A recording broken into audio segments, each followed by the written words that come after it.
Hey folks, it's Marvin Cash, the host of The Articulate Fly, and we're back with another Matt the Hatch with Matt Green. How you doing, Matt?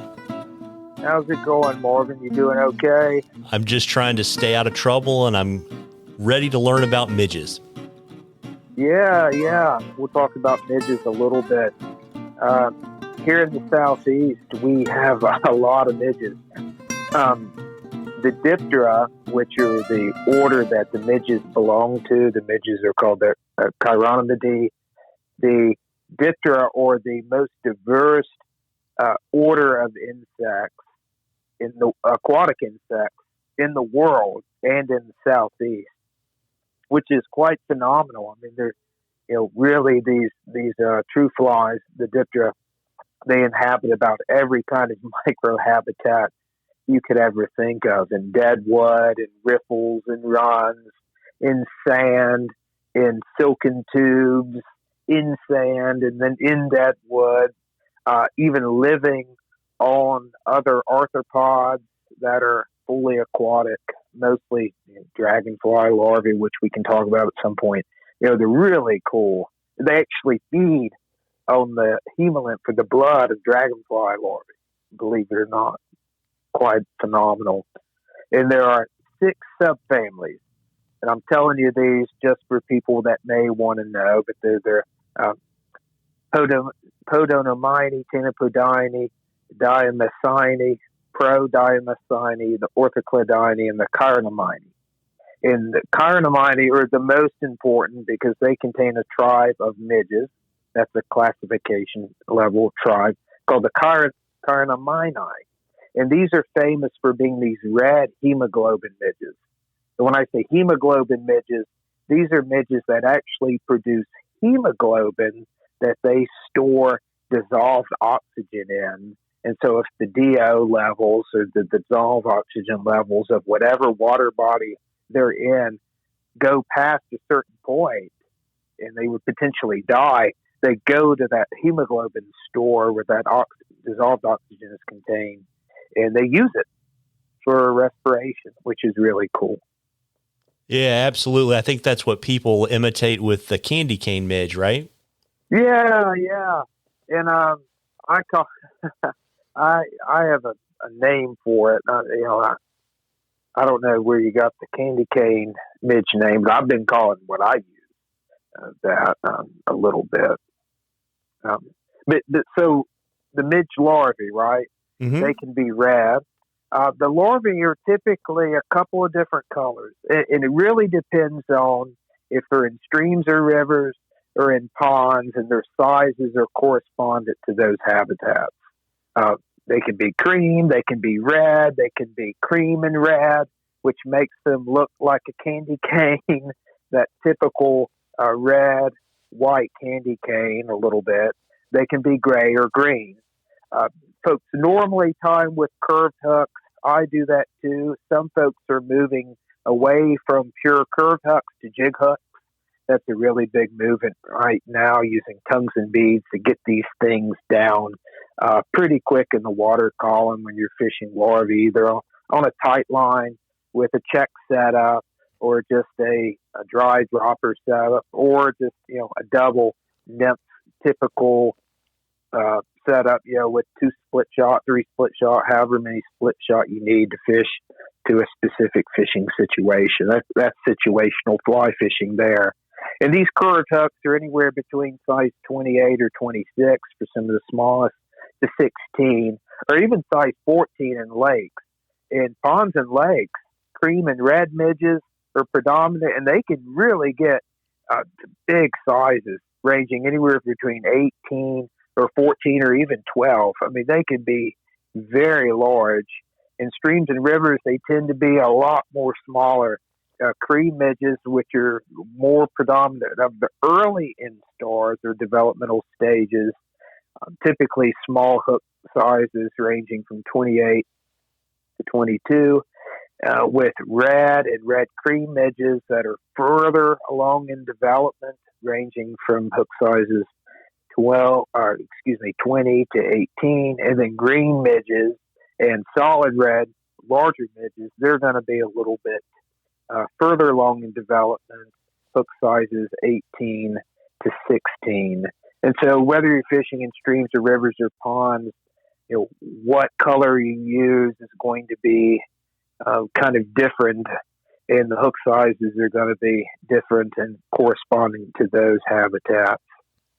The Diptera, the true flies, which include the midges, are what we call holometabolous insects, or they have a complete life history.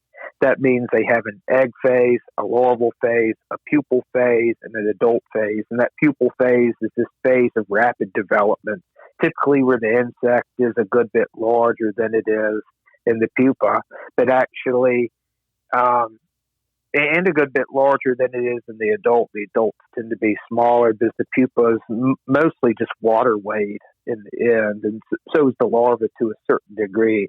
If you ever look at these big crane fly larvae, they can range to about a size 2 when they're full grown on a straight hook, but that's mostly water. Kind of crazy, the size difference between some of these larvae and adults, and even adults and pupae. Got it. And then, obviously, we get the little midge clusters, and when they hatch, what's the kind of the transition from, being a larva or pupa to hatching, and kind of what are your suggestions on how to fish that? Oh, well, I mean, you can use the tandem midge setup like we talked about previously, or kind of alluded to in our previous podcast.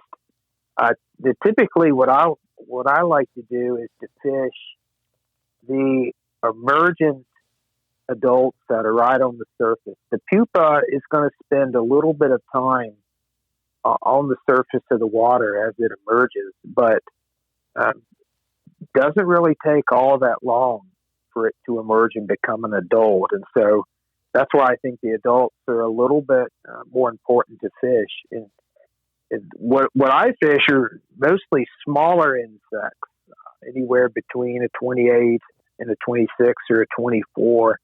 And these are flies that are tied on dry fly hooks, typically TMC 100s with down eyes.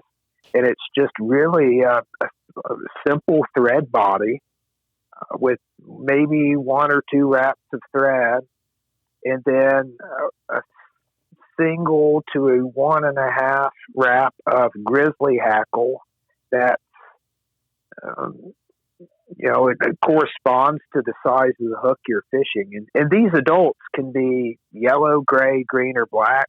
Typically, if I'm fishing the tailwaters, for example, I'm going to be fishing green and black adults. Those tend to be most predominant at the times that I'm fishing these midges, typically over the winter between November and February, and then early into the mid-spring, anywhere between March and early April, before the Mother's Day caddis emerges on any of these tailwaters and other Blue Ridge streams throughout the southern Appalachians and mid-Atlantic. And so it's important, kind of to go back to the style of the fly, to have just 1 or 1.5 wraps of the grizzly hackle, because really these flies are going to function as soft hackles.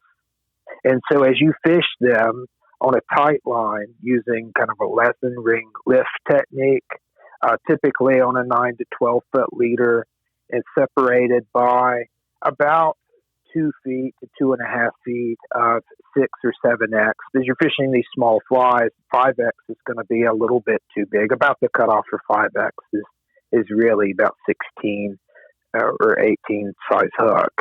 If you're fishing anything smaller than that, you're just not going to be able to get the leader through the hook eye very well. And then that connection with the hook eye is going to be very rigid, and so it's not going to move very well.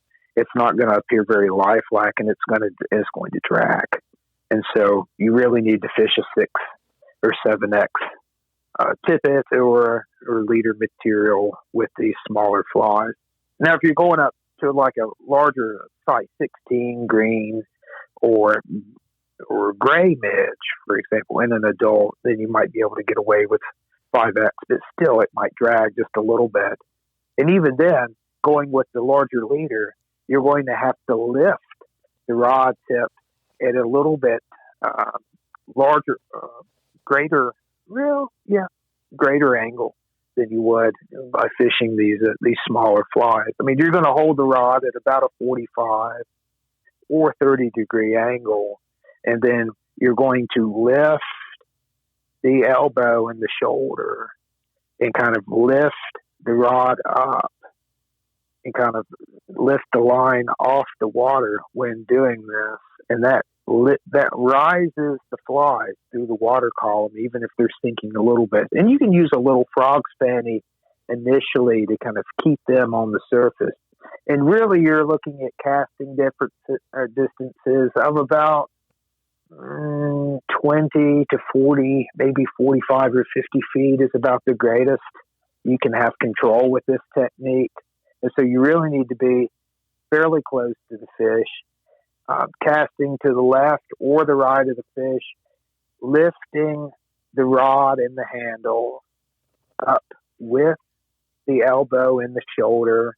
And as the flies move in the current in the face of the fish, then you lift up even more, and so that the flies pass just in front of the fish. And it is helpful to have a rising fish to cast to in this circumstance, but not necessarily a requirement. Got it. And, folks, we love questions on the articulate fly. If you have a question for Matt, if you email it to us or shoot it to us on our Facebook or Instagram page, we'll be sure to incorporate it in one of the upcoming episodes of Matt the Hatch. And, Matt, we also wanted to share with folks that you and I have been working on an online class, and we'll have more information coming out soon, but you want to kind of tell folks kind of what we're thinking about?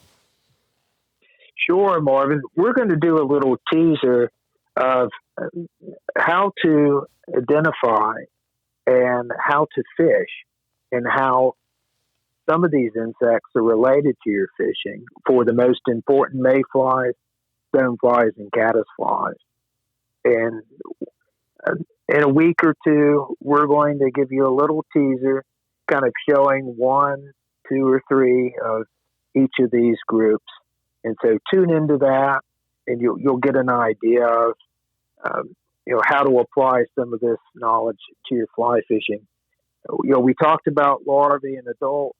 If you'd like to know more about fishing pupae, which we really didn't talk about here, I'd love to do that in a later segment. If you have any questions for how to fish larvae and what I talked about, and kind of check nymphing and downstream nymph fishing, be glad to do that too at some point as well, Morgan. Yeah, that would be great. And, it's going to be great. We're going to kind of give you a taste of what we're working on. But, the idea is we're going to have more detailed classes on mayflies, caddis, and stoneflies. So I think you guys are going to really enjoy it. As always, Matt, I appreciate you tearing yourself away from the microscope to spend a few minutes with me this evening. Yeah, Marvin, we're out in the field constantly right now with students. So glad I could break away for something short like this. And folks, if you have any questions for Morgan and I about this upcoming segment we're going to do with mayflies, stoneflies, and caddisflies, just give us a buzz.